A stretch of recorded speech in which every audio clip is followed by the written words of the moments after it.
Do you ever feel overwhelmed by the thousands of luxury bags on the market right now? Well, you're not alone. Struggling to spot real quality amidst flashy logos is tricky and can result in a costly guessing game. That is why I've teamed up with the one and the only seasoned leather expert who spent years dissecting designer bags. Together, we're going to be unveiling in this video which luxury brands are still producing the highest quality pieces for the fairest prices, what to look for when it comes to leathers, and if more affordable contemporary brands ever really compete with the mega brands. Hey, if you are new here, my name is Steph. Now, you've already guessed it. We have Tanner Leatherstein joining us in this video. Tanner has been captivating audiences with his unique approach to deconstructing luxury leather goods, even if I want to cry whilst watching some of his videos, to reveal the true craftsmanship and value behind each piece. Tanner's work continues to spark meaningful conversations in the fashion world, so let's dive into sparking another one. Hey Tanner, how are you? Hi, doing great. Thank you for having me here. It's so great to have you on the channel. I know so many bag lovers watch you already, and the work that you do is so helpful to us. Thank you. Well, happy to hear that. Thanks for watching and supporting. And I love your contribution to the space as well. I'm learning a lot about the trends and hot bags from your channel. Thank you. Okay, so I'm going to dive in at the deep end. I've been dying to ask you this. You've dissected so many different luxury bags, everything from the mega brands like Louis Vuitton and Chanel to more affordable luxury brands, which is really an interesting space right now. So I'm now going to put you on the spot a little bit. Which brand or bag specifically has surprised you in the worst way? Like you were super disappointed with the quality? Okay. Oh, yeah. That's a very common but kind of like tough question. Everybody's curious about. To my surprise, in a bad way, in the luxury space, I think Prada might be the top one. The first bag I did from them was not satisfactory at all. And second, I got a Mini Clio, which was expensive. I bought it from a pre-loved platform as well. It was so bad that I thought it could be a fake for about a year. I took the bag with me, so many experts, authenticators, and different people.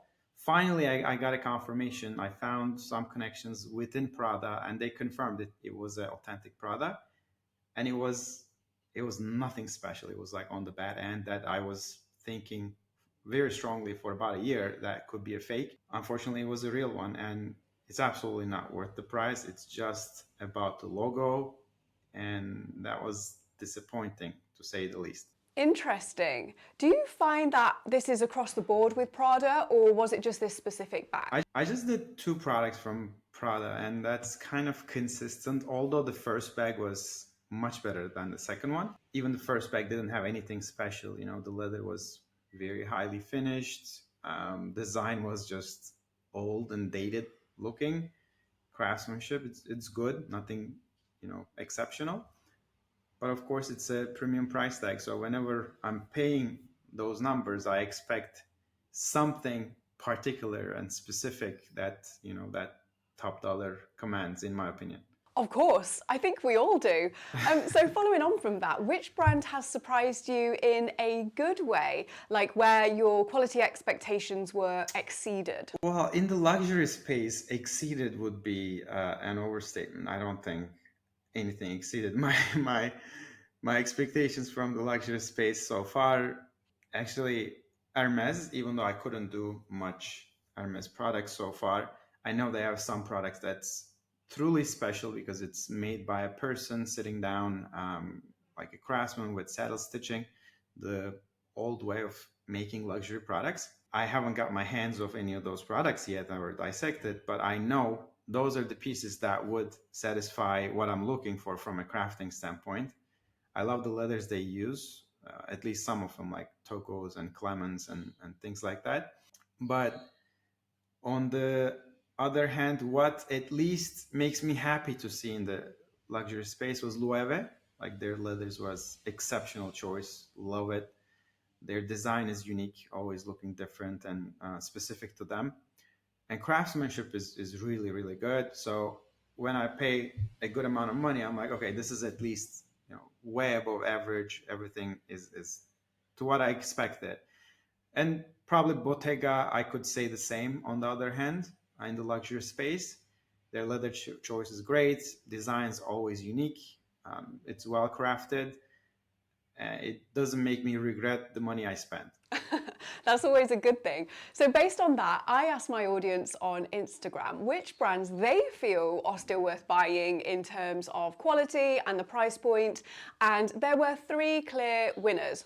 I know you've dissected bags from each of these brands, and I would love to get your thoughts. They are all the mega brands. So in first place was Louis Vuitton, the most popular brand in the world. No surprise that this came first. In second place, we had Hermes, known for its high quality pieces. And in third place, we had Chanel, very popular, but reports of quality issues over the years. I personally haven't had any with my Chanel bags, but I do know of some quality issues. Now, I know you've investigated bags from each of these 3 mega brands, as well as huge houses like Bottega, Loewe, Saint Laurent. My question to you is, do you think any of these mega brands, considering their current prices, are still worth buying from a quality perspective, or have they just become status symbols? Well, my experience doesn't align with that lineup. Chanel wouldn't be in that list. Hermes would be on top, and then Loewe Bottega would be after Hermes, and probably Louis Vuitton with the asterisk in some products, not all of them. Ooh, interesting. With your asterisks on Louis Vuitton then, I have a lot of Louis Vuitton bags. Which products do you think are or aren't worth buying? For example, I did one Go 14, a small one. It was really good. It was a great design, nicely crafted bag, good leather choices inside out. It was very expensive, of course, but again, just like I said with Loewe and the Bottega, I didn't feel bad. This is a good bag. It's a special bag, amazing hardware, and it commands the price. It's definitely a unique piece, and it's a status symbol. So why not if you're into it? But if we're talking about their coated canvas, the vinyl fabric, which is signature item, and it makes a big portion of their catalog too. Those pieces not worth it, not from the quality of material standpoint, and those pieces are produced slightly differently. I bought them. Craftsmanship was not matching to those top tier products in their catalog, and it's only about logo, and that's why logo is all over the place. So it's LV, of course, this is the largest brand and it has the largest catalog. They have some products that are only status symbols, and in my opinion, it's not worth it. And they have some very specific pieces that are a lot more expensive. It might be worth it if you want to carry the logo and still want to have something of high quality. So I saw when you pulled the Go On 4 bag apart, and I have one, so it broke my heart a little bit because this is such a beautiful bag. But interestingly, I've actually sold one of my Chanel bags, which was very similar to the Go On 4. It was my Chanel 19, and I sold it despite the fact it was one of my most loved bags in my collection from people on this channel. But I sold it because I think the Go On 4 feels like a better quality bag, hands down. And they retail for a very similar price point, and I just couldn't get over that disparity in quality. So interesting point. Yeah, Chanel, I didn't see one in person 19, so I can't compare it.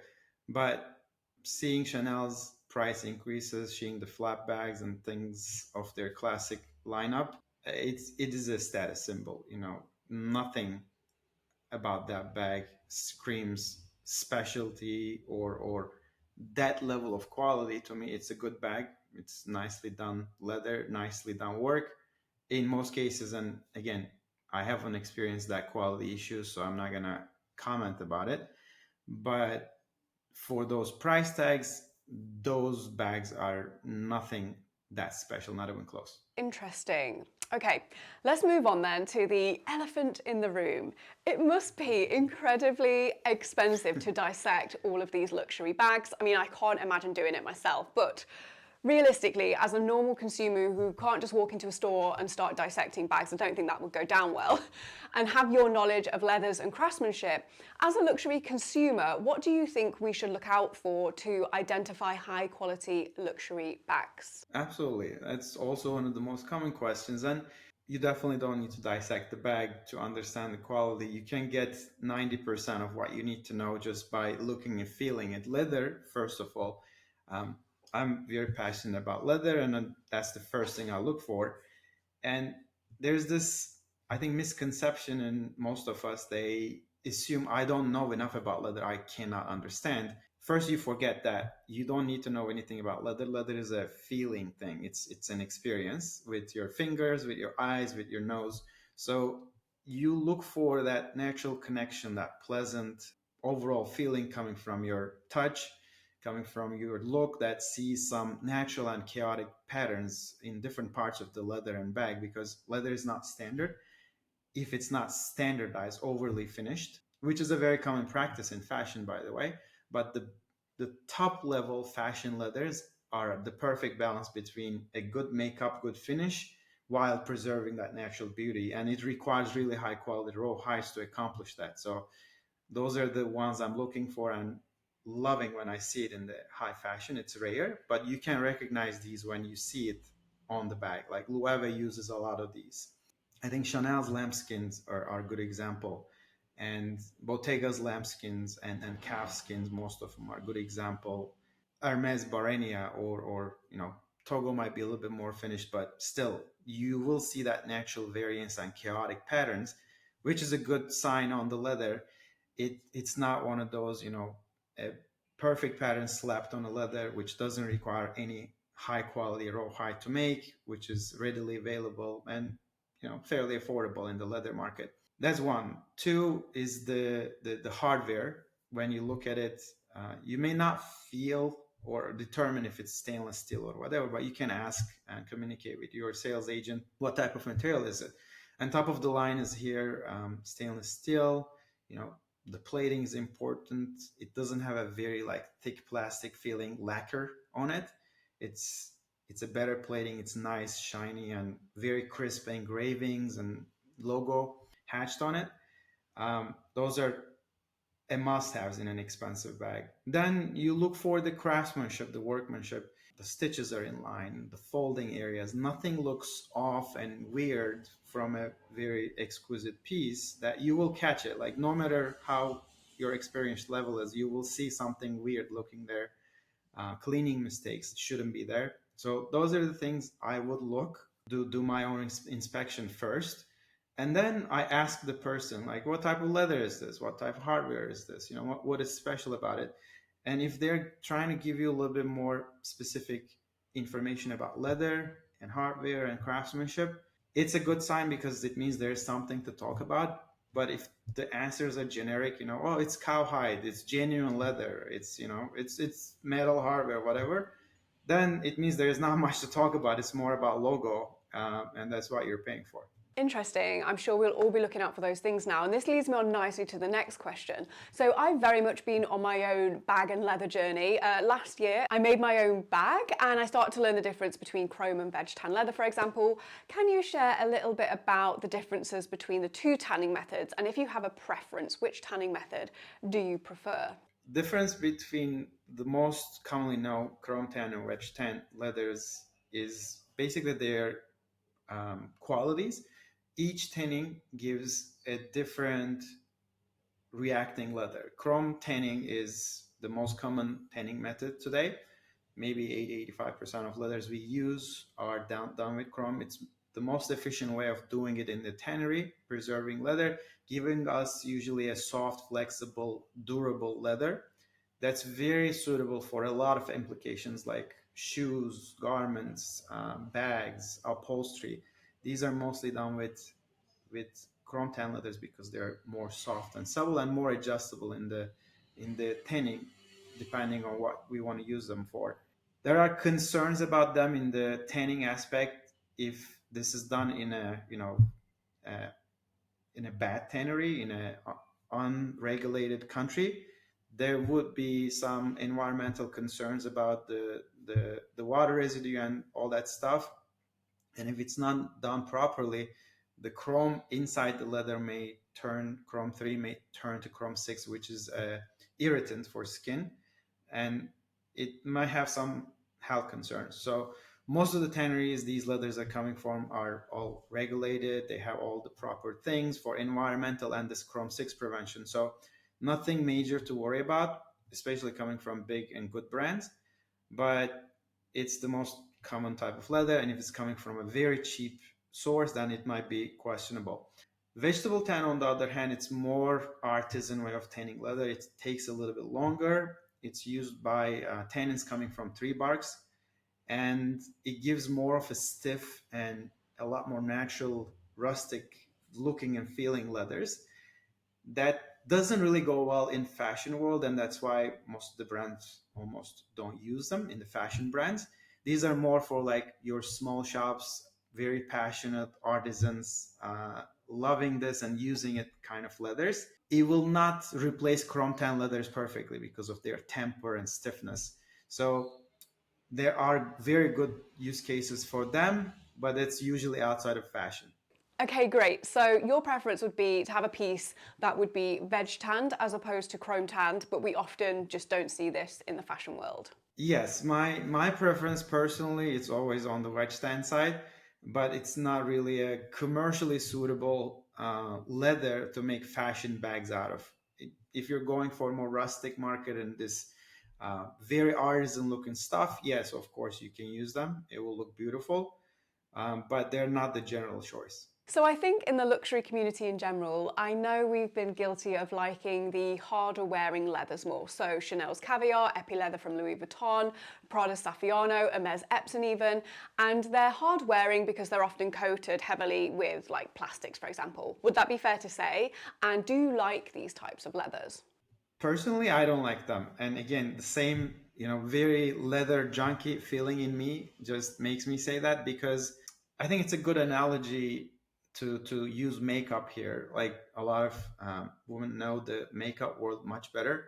So the leather finish is some form of a makeup to bring the leather up to a standard, hide the imperfections, balance your hues and tones, so you get to this desired look. And there is a limit in my perspective where you do it too much and you lose what's underneath it. You lose the natural appeal of the leather grain. That's the problem. My problem with those leathers, they're too thick on the finish, and I can't see, touch, or feel any of the leatherness underneath. But of course, that comes with a benefit. You can clean it, you can wipe it. It will look like that for a really long time, and eventually it might start cracking and peeling because it's if at the end it's a plastic film on top and it will wear, but it will be much more long lasting in that look as opposed to those minimal finishes that I like. So that's the difference. So you very much have an extensive knowledge of leathers and the tanning processes. How did your love of leather all come about? Tell me more about you. I was born into leather. Actually, it's not a choice I did. My family had a tannery in Turkey. We used to make small skins, sheep and goat skins, mostly for garments and shoes back in the day. And I loved being in the tannery. Tanning is a chemical process, and I was running after technicians, trying to learn the recipes and, what does this do? How do you do that? It started as a game. It was my play after school, and it turned into a passion. So I did leather tanning until I left Turkey in 2009, which is like after I graduated college. I went to US. At that time, I took a break from tanning because leather is not that huge. At least the tannery industry is not huge in US. I did a bunch of other stuff, and eventually ended up coming back to leather around 2016. This time, me starting my own leather brand called Pegai. It's here. I was itching to go back to leather, and I figured out this platform called Etsy, and I watched a bunch of YouTube videos to learn how to design and make a wallet using leather because I haven't done that before. And I opened an Etsy shop under that Pegai brand, and it grew pretty quickly. I picked leathers I love and I turned into small crafts, wallets, and belts. With the good response, we became a brand. We had our own website, and that was in the past 8 years. It's still going. And 2 years ago, there was an inspiration, like just out of blue, came to me. Adding all the dots together, my entire life my friends who knows my involvement with leather, they've been asking me leather questions whenever they get something new. Hey, can you check uh, this is good leather? Did I pay too much? Is it fake? And that kind of made me realize people love leather, they love buying and using it, but they don't feel comfortable assessing the quality themselves. So I thought, why not using social media, making some videos and sharing my knowledge and passion about it. And um, some of the videos went viral. People start asking me, giving me new ideas on what to do. And here we are. I became the leather butcher at some point. And now I'm enjoying this content creation as much as I enjoy working with leather. So that's where the experience and passion comes from, actually. Brilliant. Well, I cannot wait to get my first Pagai piece, and I will put a link in the description box for anyone who wants to buy a piece down below. So, chatting more about the artisan and natural state of leathers, I have to ask you, do you have a favorite leather type? Yes, I do have definitely a few favorite types of leathers. The first comes to my mind, which I'm using, is the Togo from Hermes, and which tannery tannery is making it. Some tannery is making it called Odessa calf, which is a shrunken grain calfskin. It has that natural shrinking process that's not a perfect pattern, so that still gives you that chaotic look, satisfaction of nature. And it has a very nice balance of protective finish on it, so it kind of acts like your caviar. You can wipe it off, or protect it from a lot of things for a really long time. So that's one of the very good balanced finishes I like, and I'm using it in my pick eye recently. The other one is from Curtidos Badia Silk Alba, more of a flat plain article with milled grain, and it has that perfect minimal finish to give a very nice color uniformity and look, while preserving that touch and feel and the chaotic grain pattern. As far as I know, Loewe uses a lot of this leather. Also, Louis Vuitton and Hermes uses it in a lot of their products. This tannery can't make it fast enough for a lot of brands. So those are pretty much my top two favorite leathers in fashion so far. Amazing. And you said you use those leathers in your Pagai products. I started to use some signature collections with Togo. I'm making them recently, and I am experimenting integrating Silk Alba for from Badia soon with some of the designs I have. That hasn't come out yet, but in the early next year, I will add some more items using those leathers. This leads us on nicely to an area of the luxury bag market that I've noticed, from a fashion perspective anyway, has exploded over the last few years. Now, I've seen many claims that these more affordable luxury brands rival the mega brands in terms of their quality, but they have a much more affordable price point, since you're kind of not paying for the such well-known logo, if you will. Now, I know that you've dissected many of these more affordable brands, including Palen, Strathbury, Cafoon, Open, Thongmont, Longchamp, Coach, Michael Kors, Aspinall of London, Ateliers Auguste, Demelier, the list goes on. And from what you've seen then, do the more affordable contemporary brands ever really rival the mega brands in terms of quality? Absolutely, they can, and a lot of them are doing these days, because there is no reason not to match that quality. Again, there is nothing that special.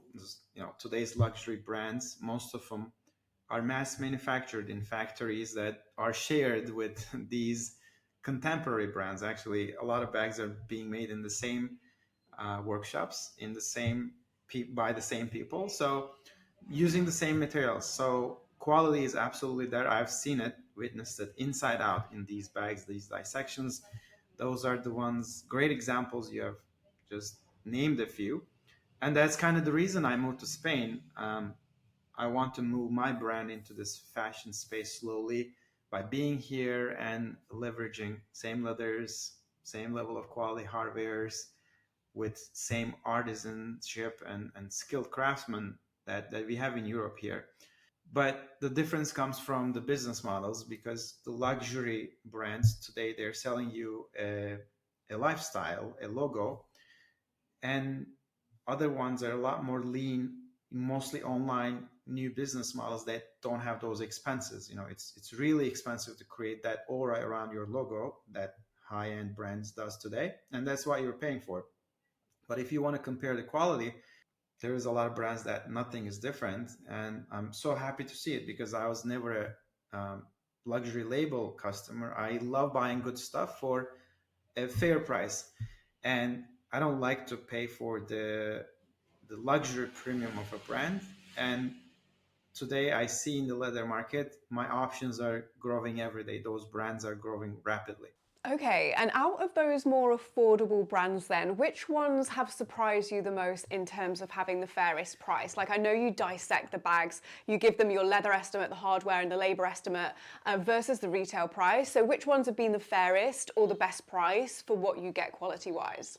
Well, I think the most value so far I've seen from a really good bag was a recent find in Ulrike here, a brand out of Ulrike. It's called Stow London. It's a brand initiated in London, STOW, Stow London.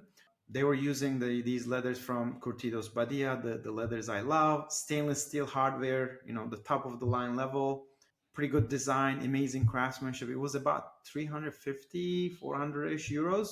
It was unbelievable, like probably the best value I've seen so far. And following that, Polan is amazing. They use the stainless steel hardware you find in Louis Vuitton kind of level crafts. Leathers are not that specific and specialty, but matching with a lot of high-end luxury brand standardized leathers, pretty good price points. Stradberry using a lot of leathers from Curtidos Badia, similar leathers that you find in the top end of the luxury. Great design for about 400-500 euros or pounds. I think those are pretty good examples. Songmont was great for the Luna review. I love the leather and every other choice they made there. But there was another product that was a little bit more mediocre. There was RSVP from Paris, Leo et Violet out of Paris. Great products, great hardware, great design at really reasonable price points. I was happy to see all that stuff.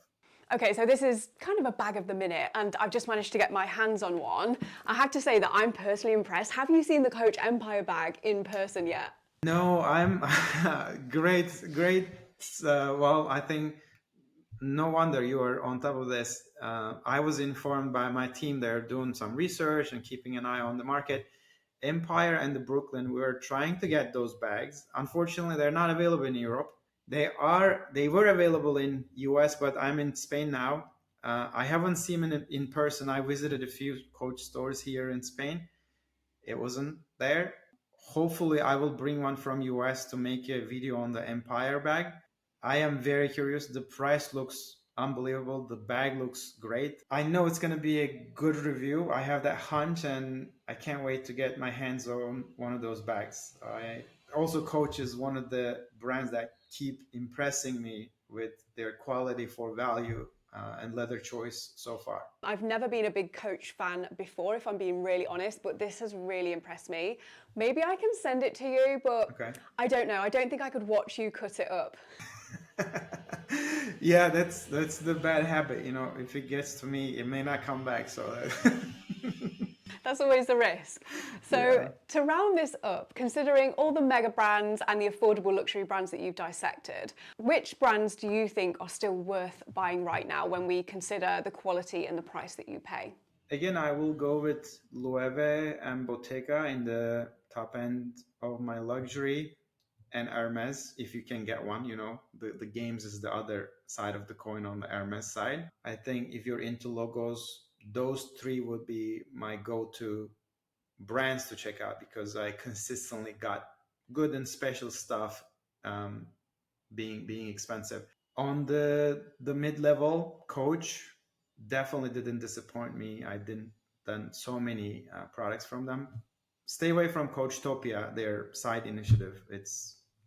To me, it's almost like a greenwashing event. I'm kind of regretful that they're doing it. But anyways, Coach is great.